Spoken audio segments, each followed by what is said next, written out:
করতে গিয়ে বলে, আমার ছেলেটা খুব খারাপ, শুধু শাশুড়ির কথা শোনে, আর আমার মেয়ের জামাইটা খুব ভালো, কারণ সে শুধু আমার কথা শোনে। কথা শুনলে মেয়ের জামাই ভালো, আর কথা না শুনলে নিজের ছেলেও খারাপ। আজকে বিএনপির হয়েছে সেই সুবিধাবাদের লোক। অন্তর্বর্তীকালীন সরকার প্রবর্তিত অধ্যাদেশগুলোর মধ্যে যেগুলো ক্ষমতাকে বৃদ্ধি করে সরকারের এবং সরকারের আরো নিয়ন্ত্রণ প্রতিষ্ঠা করতে সহায়তা করে, সেই সকল অধ্যাদেশগুলো বিএনপির খুব পছন্দ। আর যে সকল অধ্যাদেশগুলো, যে সকল প্রস্তাবনাগুলো জাতির কাছে জবাবদিহিতায় বাধ্য করে, সেগুলো তাদের কাছে খুব অপছন্দ।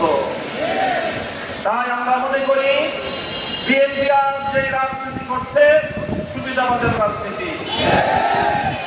আমরা নির্বাচন পূর্ববর্তী সময়ে বিএনপির আরেকটি চরিত্র লক্ষ্য করেছি, সেটা হলো তলে তলে বিএনপি সারা দেশে গণভোটে ন্যায়ের পক্ষে ক্যাম্পেইন করেছে, কিন্তু প্রকাশ্যে সে ন্যায়ের পক্ষে কথা বলার দুঃসাহস তাদের ছিল না, সেই সৎসাহস তাদের ছিল না। এই জন্য লক্ষ জনতার সামনে বিএনপি প্রধান জনাব তারেক রহমান সাহেব গণভোটে হায়ের পক্ষে তিনি ক্যাম্পেইন করতে বাধ্য হয়েছেন। আমি জিজ্ঞাসা করি, উপরে এক কথা তলে তলে আরেক কথা বলে, এটাকে আমাদের দেশে কি বলে? কি বলা হয়? বিএনপির রাজনীতির দুই বুনিয়াদ, দুটি নীতি তাদের সামনে স্পষ্ট। এক হলো মুনাফিকের রাজনীতি, আর এক হলো সুবিধাবাদের রাজনীতি। রাখবেন, জুলাই বিপ্লবের রক্তের উপর প্রতিষ্ঠিত নতুন বাংলাদেশে সুবিধাবাদের রাজনীতি, মুনাফিকের রাজনীতি বাংলার মানুষ সহ্য করে না।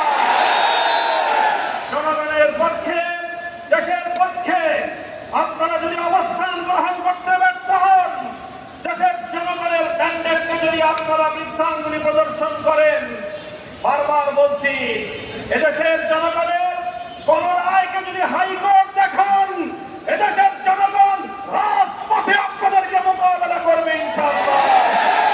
70% জনগণের বিপক্ষে গিয়ে দেশের ক্ষমতার বস্ত্রে টিকতে পারবেন না। শহীদ জিয়াউর রহমান, বেগম খালেদা জিয়ার সন্তান, কান খাড়া করে শুনে রাখেন, জনতার বিরুদ্ধে গিয়ে কে হাসান আজিজ মার্কা নির্বাচন করার চেষ্টা করলে পরিণাম শুধু আপনারাই ভুলবেন তা নয়, আপনাদের অপকর্মের কারণে দেশপ্রেমিক রাজনৈতিক সংগঠনগুলোর নেতা কর্মীরা 28 আগস্ট কিভাবে রক্ত দিয়েছে ঢাকার রাজপথে বাংলার মানুষ সে কথা ভুলে যায় না। আপনাদের ভুলের খেসারত দিতে হয়েছে আমাদেরকে। 25 বছর পর্যন্ত গুম, খুন আর হত্যার রাজনীতির শিকার হতে হয়েছে। তাই আমরা চাই ভালোই ভালোই দেশ পরিচালনা করেন, জনগণের রায়ের প্রতি শ্রদ্ধা প্রদর্শন করেন, অন্যথায় রাজপথে সংসদে আমরা আপনাদেরকে মোকাবেলা করবো ইনশাআল্লাহ।